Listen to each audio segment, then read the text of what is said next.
Hi, my name is Terry Lee from Sweet Pea Papers, and this is video 2 in our series Once Upon a Time, and it's going to be a mini journal. It's going to be 8 by 8, and I actually had made page 1 as a trial, but I'm going to show you how to build page 1, and then I'm going to explain to you about the papers. I'm going to explain to you about the papers, and then you should be able to cut and paste them on. And then when we go to page 2, which is the other side, because we're going to be using, if you remember in part 1, we made the tubes, and so you can actually make 3 or 4 of these if you want, and we might need 5, but I'm not sure, but we're definitely going to need 4. So the first thing that you want to do is you're going to need 2 pieces of 8.5 by 11 black paper, plus the tube that you made, your first base. That's what it's called, a base. Now you want to mark. I use a white chalk pencil. You can use a white Jelly Roll pen if you want. They're spelled G-E-L-L-Y-R-O-L-L, and this is number 37819, and I'll put that information in the PDF now that I've mentioned the PDF. If you're a member of the Sweet Pea Papers Facebook group, at the end of the series of videos, I put out a PDF that is step-by-step what I do, and the measurements and everything for the entire project. And so members of the group get those for free, and I put those out after the end of the videos. That way most people watch them through and then go back through anyway. All right, so on the tube, the open sides, or the open part, are the sides. So the first thing you want to do is you're going to measure the top, or you're going to write down the top, a T. Now it doesn't matter which, as long as it's not the open end, that you mark the top. Just mark one of these, the top, and keep it the top. And I marked page 1 and then page 2. It doesn't really matter once you mark page 1. Okay, so then the next thing we're going to do is we're going to cut our pieces. I've already cut these. Let me show you what the page is going to be. Okay, if you remember, the paper pack that we're using is called Once Upon a Time, and I decided to make up my own fairy tale and use the paper to tell the story. So once upon a time, there lived a king, beautiful daughters, and yada yada yada. Okay, so then there's magnets involved on almost every page in one of these mini photo albums, and some people make 6x6s as well, or 8x8s, which is this, and then it's a little more mini, I guess, if it's 6x6. All right, so using magnets holding this shut, so it's once upon a time, far, far away, there was a village and a castle. That's it so far. That's all there is. So there's going to be a segment of this story told in each page. I hope the audio wasn't kind of funny right there. It's probably going to be funny right there, but I just moved my mic and maybe it'll be a little bit better. And then this top part, from where we flipped up far, far away, I have, my paper's not going to be here till tomorrow, but I've got some parchment looking, aged looking cardstock coming, and we will put that up there, and that's a place for someone to put their photos. So I'm going to write photo mat. And that's what those are called, photo mats. You could put something on the edges if you wanted. Now, on these papers, well, let's build it first. The papers are actually the second part of video 2. So to build this, I've already cut out the two sides. But you're going to take an 8x8. You're going to cut it in half plus a 1/2 inch on either side. Remember how we we scored the 1/2 inch in the first video, and we'll be doing 1/2 inches on the edges of everything, and we're going to glue them to the top like this, not inside the tube like this. Okay, so it won't even fit in there. But anyway, it's going to, all of them are going to be glued onto the top, because the one end is going to be glued into the spine, and the other end is going to be a pocket, and we'll make big photo mats, writing cards or whatever, to slide into each one of these. So this is going to be 4 1/2 and 4 1/2. And this is your 8x8. And then I'm going to cut with you, because I'm sure I can use this layout. I'll just add a pocket or something to the bottom further along in the book, so I don't mind making it over again.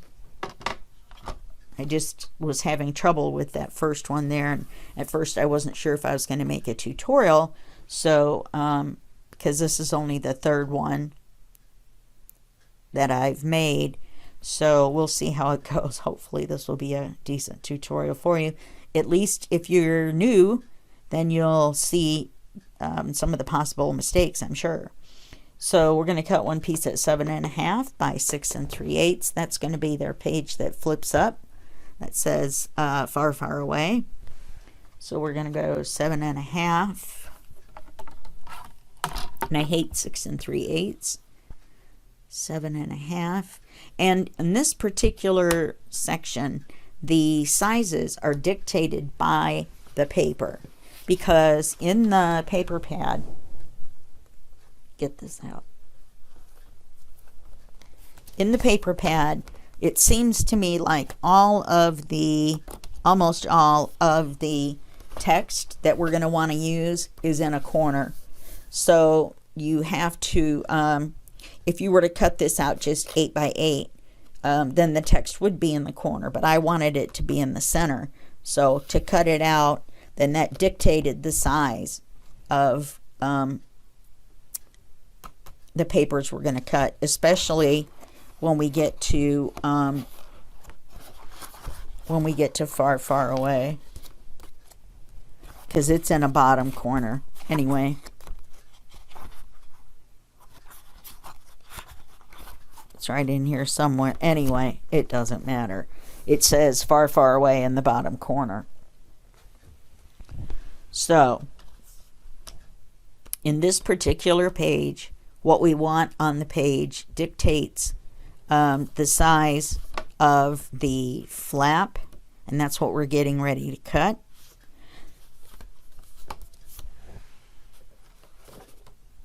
So we're going to cut this piece at 7 1/2.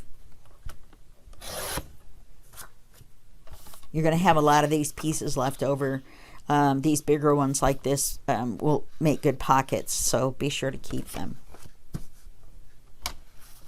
And then 6 3/8, which is the part where you guess, which I just line it up with that orange, the edge of the orange, and call it a day on that.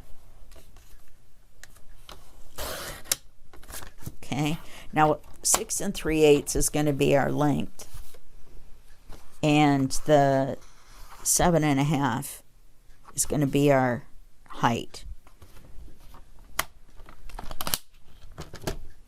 Let's double check.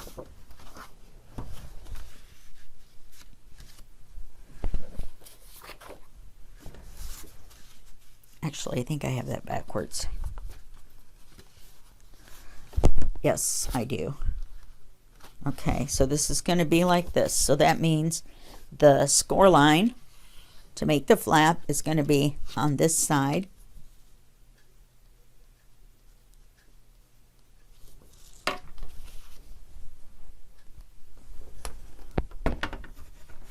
So that means we'll have to turn it sideways.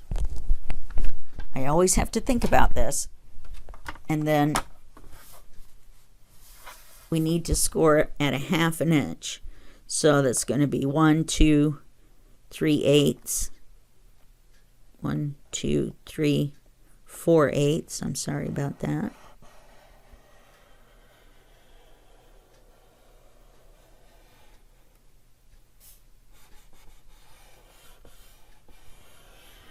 And this is going to be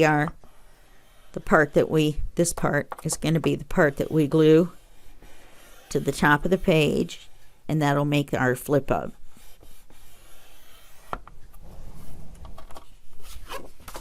And then you're going to fold that, and then you're going to burnish it.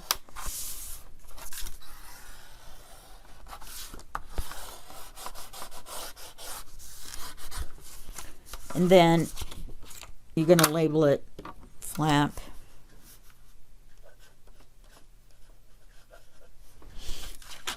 And this is the top, which is pretty obvious, but Mr. Obvious is who I'm trying to be, because it's much easier to keep track. Black paper, it's a little bit harder to see what you're doing. All right, now, at this point, we have the pieces, okay? And we're going to have to put magnets in, and the magnets are going to be connected to the base, and then connected to,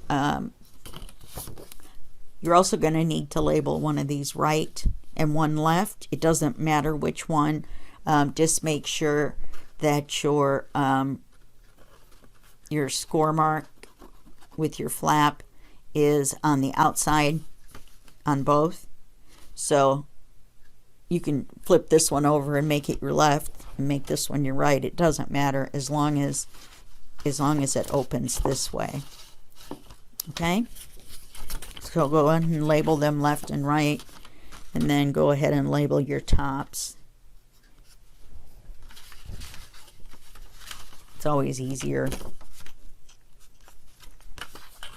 I promise you. Then the other magnets are going to be glued onto the back of here. So that makes it simple for us. Well, we don't glue them. I Scotch tape mine. Don't laugh. It's much easier. So these magnets are 1 millimeter thick by 10 millimeters around. And of course, if you want to get them off, it's easier to just slide them off. So there's 2. We're going to need 4. Might as well get 2 more off and stick them to my metal tray up here that you can't see. The mysterious tray that my tablet sits on. It's actually one of those metal, rubber covered metal shelves, like what you stick in your kitchen cabinet to set cans on, and then cans below. So to attach the magnets, it doesn't matter which way the pole is. And so what you're going to do is you're going to measure 4 inches in and 4 inches down and find your center. Then you're going to measure 2 inches out on either side, and that's where you're going to put your magnets. So I put one here, and then take a piece of Scotch tape. This is much easier than glue.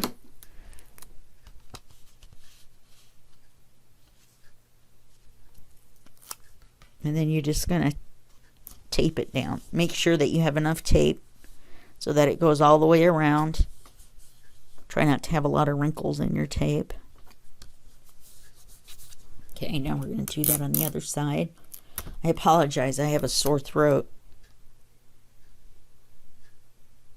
Allergy season, cottonwoods. Okay, so that's fine and dandy. So now we're going to glue on our top flap.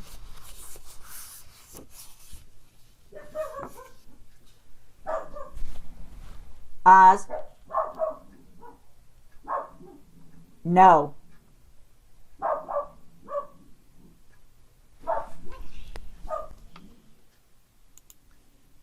Sorry about that. As we all know, Oz makes an appearance, regular appearance in the videos. So we're going to glue this where we scored it. Once the glue gets down.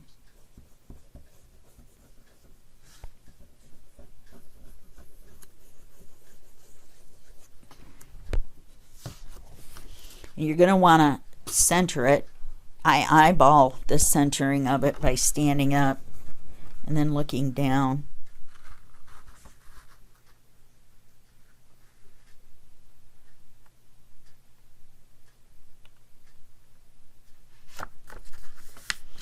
And then you want it to be straight across. You can tap it, and that will pretty much do it.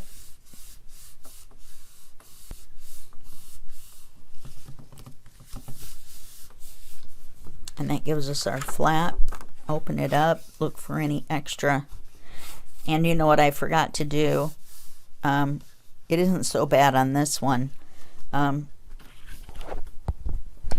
Is to keep from getting too bulky in the corners when you glue them on. You should trim the corners so kind of bevel the edge. So let's do that now.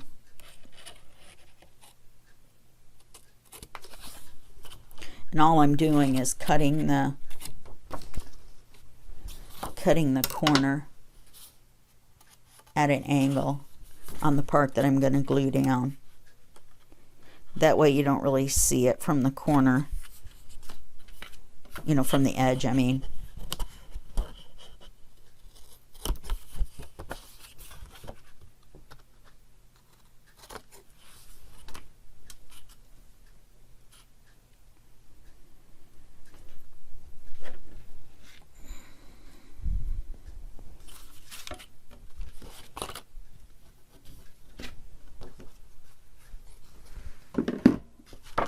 Okay, so now we're going to glue these on.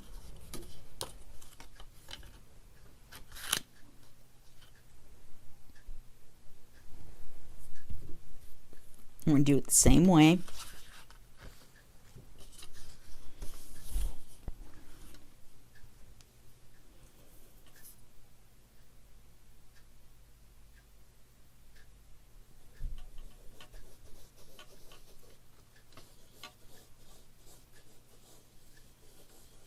I'm trying to not gab as much and make it super long, because you know I could over explain the whole 9 yards.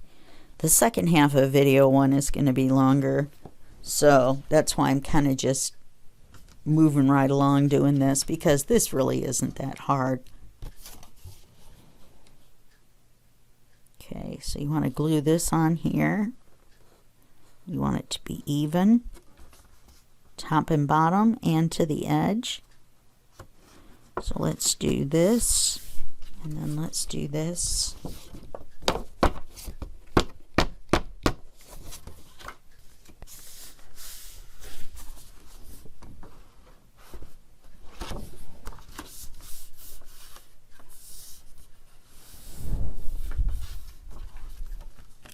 Let's do the same on this side.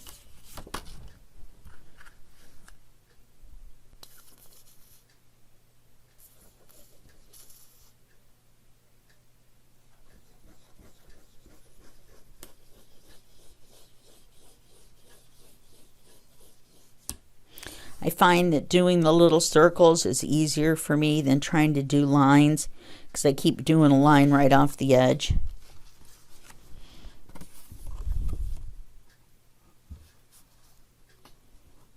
Okay, so we're just lining it up top and bottom, and then to the edge.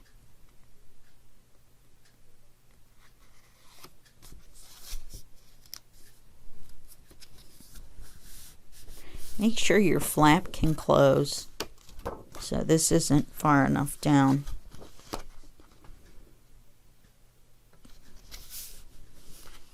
These need to be even though.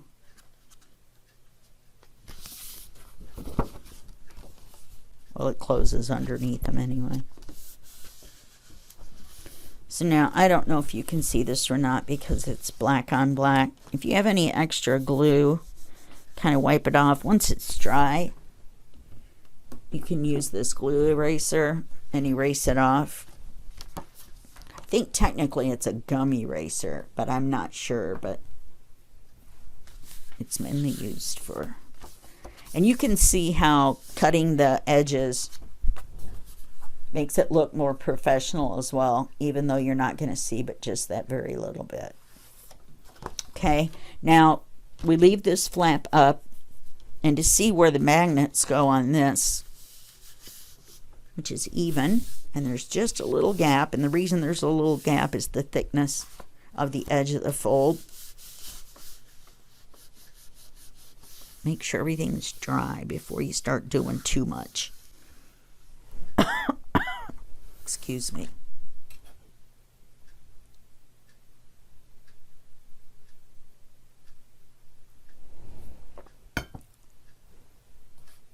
We're going to take a magnet and see which way it sticks. You can get a piece of tape. Put the tape sticky side up. Lift the magnet up. Put the tape down. Put the magnet back down. Fold this over. Then smush the tape. And ta-da! This is much easier than gluing it, I promise. And it will stay. We're going to glue paper over them. Okay, we'll do it again. Sticky side up.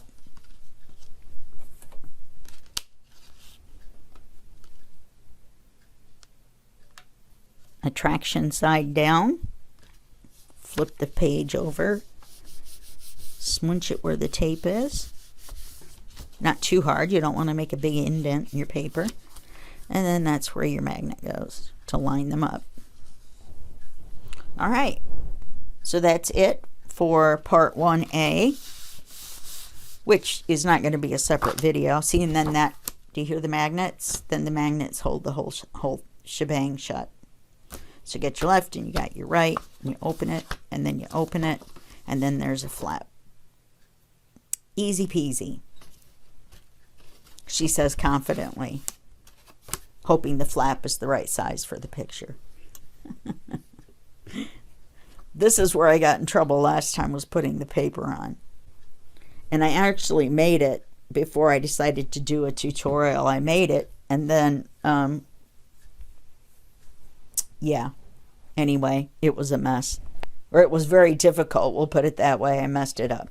So that's it for the first part of this, and I will see you in just a minute, and we will do the other part of this, which is putting the paper on. Okay, see you in a second. Okay, we're back. So what we did in the beginning of the video was to construct the page, and now I had already started. I wanted to try it out and see before I started recording the videos. So my page 1 is already done. However, if you're going to be using the same paper pad as me, the pad is called Once Upon a Time by Die Cuts with a View, and you can get it for under $20 on Amazon. If you're not, then what we're going to talk about here is going to be up to you as far as, you know, what papers you use and all that good stuff. So the first thing I want to talk about is the little fairy tale story that I have worked out for my book. Since it is the pad is Once Upon a Time, and there are some fairy tale characters in the pad, I thought that it would be kind of fun to make it a little fairy tale from the front to the back, and then maybe you could put children's pictures in it or something like that. Okay, so I've got my little notepad here, and just for this section here. So first we have Once Upon a Time, far, far away, there was a little town with a castle. See how we started out? Okay, Then on page 2 is going to be in a castle lived a king who had a beautiful daughter. Page 3 is going to be there was a handsome prince, and the prince set out on a great adventure to find the princess. Page 5 is he's going to ask the water nymphs. Now, in this book, they're mermaids. But I can't really fit mermaids into this story. However, water nymphs in the woods, that I can fit into the story.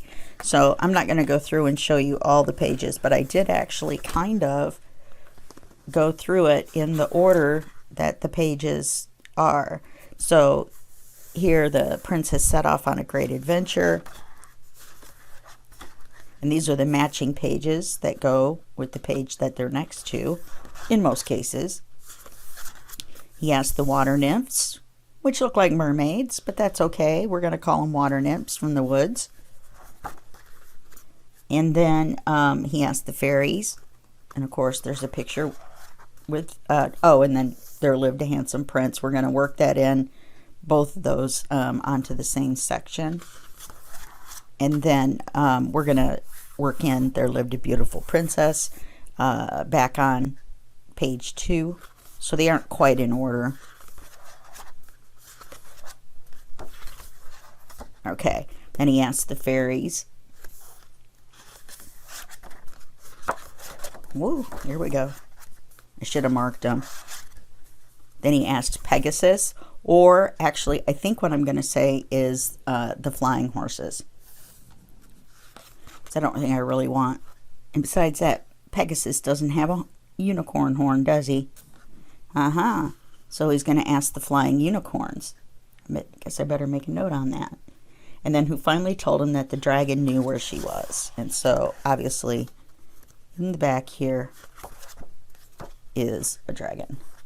Anyway, so you get where I'm going with this. And then the prince finds the princess, and he builds her a beautiful castle. And then on page 10, they lived happily ever after. Now, I would like to make this an 8-page book, which you're thinking 8 pages, that's only 4. Well, it is called a mini photo album, not Terry's giant fairy tale album. So I'm going to work on it and see. I've already consolidated down. There was a handsome prince, you know, instead of in another castle, there was a handsome prince who heard about the princess. I consolidated that down to there was a handsome prince who set out on a great adventure to find her. Okay, so that's where I'm going with that.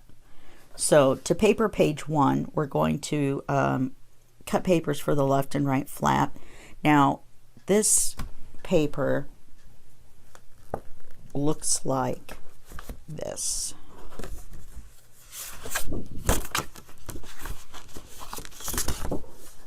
In the book, in the pad.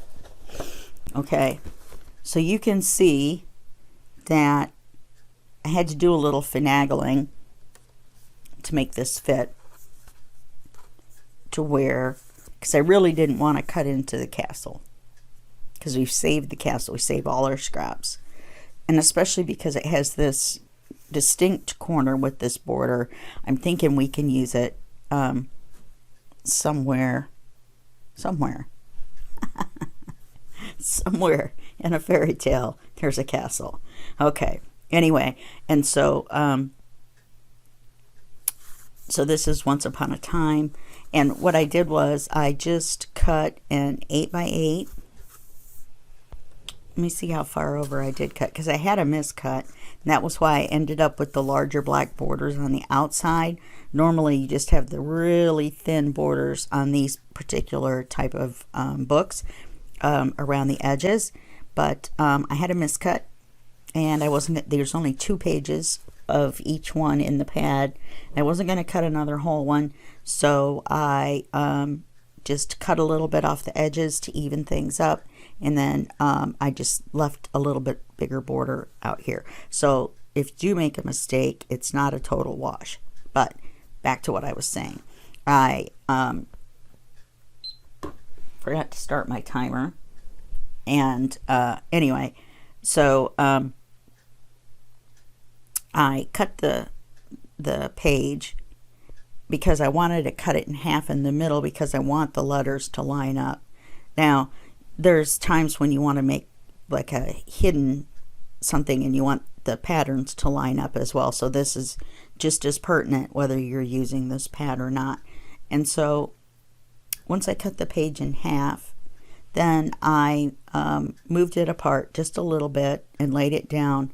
And then instead of just measuring, which may be my downfall on this one, I just took the paper, pretend like this is the whole half. I took the paper, not with my white pastel pencil, marked where I wanted it to be, how close to the edge, and then I made a pencil mark where I wanted to cut the paper. All right, so let's say I wanted this to be here. I don't know which it's easier to see. Aha! Let's say the paper needs to be right here, and your paper is this wide. So then you know you want it to be a 1/16 over, so you just mark it right there where you want to cut it, and then that's where you cut it, and that's called marked cut.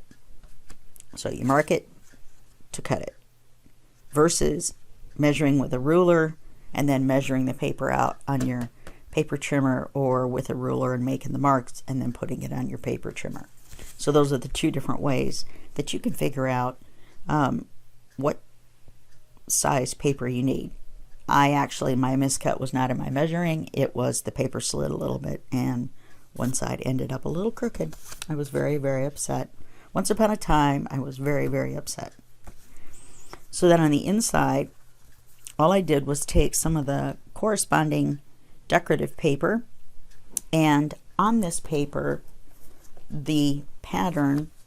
Now on subsequent pages, I'm going to show you step by step how to do this. I'm just explaining on this one because it's already done. So here's the corresponding paper. Now you'll notice that this pattern here is across the top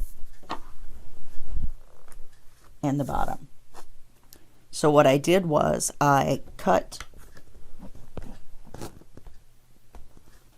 down the sides and made it so that this pattern was along the sides and it looked like brackets, like on the back side of the doors. I may overthink things, you never know. And then this one is the same way as Once Upon a Time. This is in the lower corner of a page, so it's just a straightforward flap. So you just measure it and cut it and glue it down. And then in here is the exact same thing too, except remember we have our magnets under here, and there's also yeah, and there's magnets in here too. I guess I did such a good job, I can't tell where they are. Oh, there's one. Okay, so don't forget, like we discussed when we built the pages, don't forget, once you put the paper on, unless you want to rip the paper off, it's too late to put the magnets on. Okay, so yeah, so we're going to glue on the paper after we line up the words. It's pretty straightforward, I think. Yep. And then cut and glue any decorative paper to the back sides of the left and right flaps. And cut and glue the, and then up here. This is going to be the photo mat that we talked about. And I don't have anything on here right now because my paper won't be here till later today. It's now 3 o'clock in the morning on Monday morning, and Amazon is not going to deliver to me that early. I really don't know why. But I got some aged parchment paper looking cardstock to put on there. I didn't want to put cream and I didn't want to put white. So I thought that would look better. So that's all there is to the papers and the story and to this part of the video. Okay, I will see you in the next video, And that will be just a second for you and a day for me. Bye-bye.